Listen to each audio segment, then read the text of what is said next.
जंगल में बहुत तेज गर्मी पड़ रही थी। राधा चिड़िया अपने बच्चों के साथ अपने घर में बैठी थी। राधा चिड़िया के बच्चे और राधा गर्मी से बहुत परेशान थी। तब राधा कहती है, अरे बच्चों देखो तो इस गर्मी की वजह से कितना बुरा हाल हो रहा है। इस धूप से तो पंख जल रहे हैं और तुम्हें तो ठंडी ठंडी चीजें खाने को चाहिए, जबकि हमारे पास तो पैसे भी नहीं है। मम्मा हमें कुछ नहीं पता, हमें तो बस आइसक्रीम खानी है जो रंगीन आती है, लाल पीली हरी सब तरह की आती है ना, वही वाली आइसक्रीम खानी है। हाँ मम्मा मुझे भी आइसक्रीम खानी है, मेरा भी आइसक्रीम खाने का मन कर रहा है। अरे मेरे बच्चों मैं तुम्हें कहाँ से आइसक्रीम दिला दूँ? अरे हम तो गरीब है ना, हमारे पास इतने पैसे नहीं है कि हम आइसक्रीम खरीद कर खा सकें। आइसक्रीम मुझे भी बहुत पसंद है लेकिन हमारे पास पैसे नहीं है, इसलिए हम नहीं खरीद सकते। अपने पड़ोस के जो भी अमीर बच्ची हैं वो सब तो अपने बच्चों को आइसक्रीम खिलाते हैं, लेकिन एक हम ही है कि यही सोचते रहते हैं ये गरीबी के दिन कब गुजरेंगे। वो ऐसे अपने बच्चों से बात कर रही थी। बाहर कौवा और मयूरी कौवी दोनों बैठे उनकी बातें सुन रहे थे। वो कौवा तब उस राधा का मजाक उड़ाते हुए कहता है, अरे मयूरी देखो तो उस बेचारी गरीब राधा की कैसी स्थिति है कि वो अपने बच्चों को आइसक्रीम तक नहीं खिला पा रही है। अरे उसे इस हालत में देखकर मुझे तो बहुत बुरा लगता है। अरे हाँ तुम सही कह रहे हो। अरे उसके पास तो आइसक्रीम खाने तक के पैसे नहीं हैं। बस यही देखना था कि गरीबों की हालत कैसी होती है।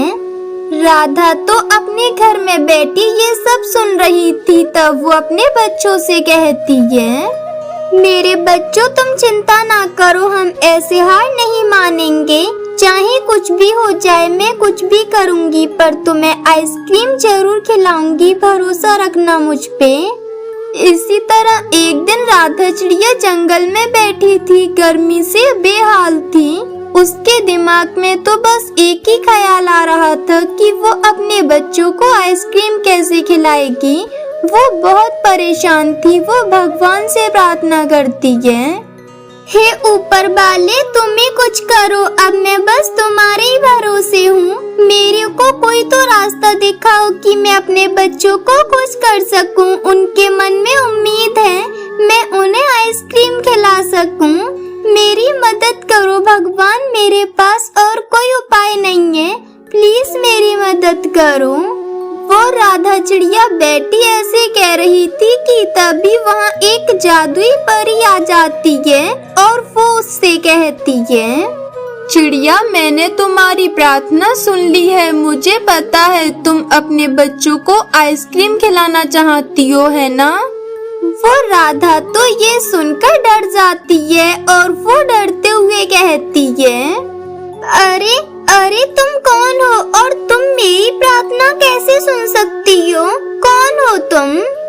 अरे चिड़िया बहन मैं एक जादुई परी हूँ, मैं सबकी प्रार्थना सुन लेती हूँ। मैंने तुम्हारे दिल की बातों को भी महसूस किया है और तुम्हें भी महसूस किया है कि तुम अपने बच्चों से कितना प्यार करती हो और उन्हें हमेशा खुश देखना चाहती हो। अरे अगर तुम मेरी मदद कर सको तो मुझे बहुत खुशी मिलेगी, लेकिन मुझे ये समझ नहीं आ रहा है कि आप मेरी मदद करोगी कैसे। मैं तो बहुत गरीब हूँ, मेरे पास तो कुछ भी नहीं है, तो आप मेरी मदद कैसे करोगी? चिड़िया मैं तुम्हारी मदद कर सकती हूँ। तुम्हें जो चाहिए मैं तुम्हें वो दे सकती हूँ। तुम्हें आइसक्रीम चाहिए ना, मैं तुम्हें एक आइसक्रीम का पेड़ दिखाऊंगी, वहाँ से तुम अनगिनत आइसक्रीम ले सकती हो और अपने बच्चों को खिला सकती हो। पर इसके लिए तुम्हें एक काम करना होगा, तुम्हें अपनी नीयत साफ रखनी होगी और लालच नहीं करना होगा और अपने मन में हमेशा प्यार बना रखना होगा।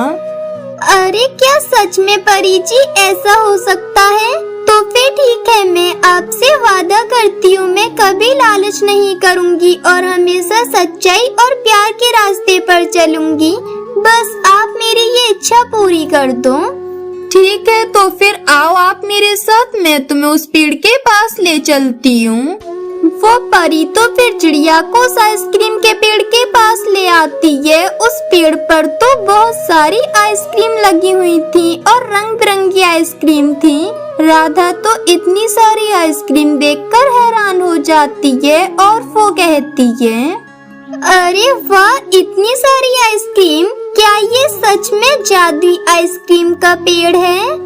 अरे हाँ चिड़िया, यही है वो जादुई आइसक्रीम का पेड़। तुम यहाँ से जितनी चाहो उतनी आइसक्रीम ले सकती हो और अपने बच्चों को खुश रख सकती हो। लेकिन एक बात याद रखना, मैं तुमसे फिर कह रही हूँ, लालच मत करना। अगर तुमने सच्चाई और प्यार को खो दिया तो ये जादुई पेड़ तुमसे तुम्हारा सब कुछ छीन लेगा, इसलिए लालच नहीं करना। मैं ही एक जादुई आइसक्रीम का पेड़ हूँ चिड़िया, और मैं अपनी आइसक्रीम उसी को देता हूँ जो लालच नहीं करता और अपने मन में सच्चाई और प्यार रखता है। यदि अगर किसी पक्षी ने लालच किया या फिर उसका दिल साफ नहीं है तो मैं उसे आइसक्रीम नहीं देता और उससे उसकी सारी चीजें छीन लेता हूँ। वो राधा चिड़िया उस पेड़ की ये बात सुनकर घबराते हुए कहती है, मैं समझ गई पेड़ भाई, मैं कभी लालच नहीं करूंगी। मैं सिर्फ अपने बच्चों के लिए ही आइसक्रीम लूंगी। मैं तो बस अपने बच्चों को खुश देखना चाहती हूँ। वो राधा चिड़िया तो एक टोकरी भरकर आइसक्रीम तोड़ती है और उन्हें अपने घर लेकर आती है। राधा चिड़िया के बच्चे जब इतनी सारी आइसक्रीम देखते हैं तो खुश हो जाते हैं। तब राधा कहती है, देखो मेरे बच्चों, मैं तुम्हारे लिए कितनी सारी आइसक्रीम लेकर आई हूँ। अरे वाह मम्मा, तुम तो बहुत अच्छी हो, हमारे लिए कितनी सारी आइसक्रीम लाई हो। अब हम भी आइसक्रीम खा सकते हैं। वो राधा चिड़िया के बच्चे तो फिर आइसक्रीम खाते हैं, उन्हें तो वो आइसक्रीम बहुत अच्छी लगती है। तब वो आइसक्रीम खाने के बाद कहते हैं, अरे वाह मम्मा, ये आइसक्रीम तो बहुत अच्छी है और ये तो बहुत स्वादिष्ट भी है, मजा आ गया। अरे मेरे बच्चों, ये आइसक्रीम स्वादिष्ट तो होगी ही, इसमें हमारी सच्चाई और प्यार भी तो है। अगर हम सच्चे मन से कुछ मांगते हैं तो पूरी दुनिया हमारी मदद कर देती है। फिर इस तरह वो राधा चिड़िया तो अपने बच्चों के साथ खुशी खुशी रहने लगती है। दोस्तों, ये थी आज की कहानी। और हाँ दोस्तों, इस कहानी से ये सीख मिलती है कि हमें कभी भी हार नहीं माननी चाहिए। और हाँ दोस्तों, आज का सवाल ये है कि राधा चिड़िया की मदद किसने की थी? अगर आपको पता है तो कमेंट बॉक्स में लिखकर जरूर बताएं। और अगर आप हमारे चैनल पे नए हो तो चैनल को कर दो सब्सक्राइब और हमारी वीडियो को कर दो लाइक। और हाँ दोस्तों, घंटी बजाना ना भूलना ताकि नई वीडियो आपके फोन की स्क्रीन पर हो। मिलती हूँ मैं आपको अगली वीडियो में, तब तक के लिए धन्यवाद।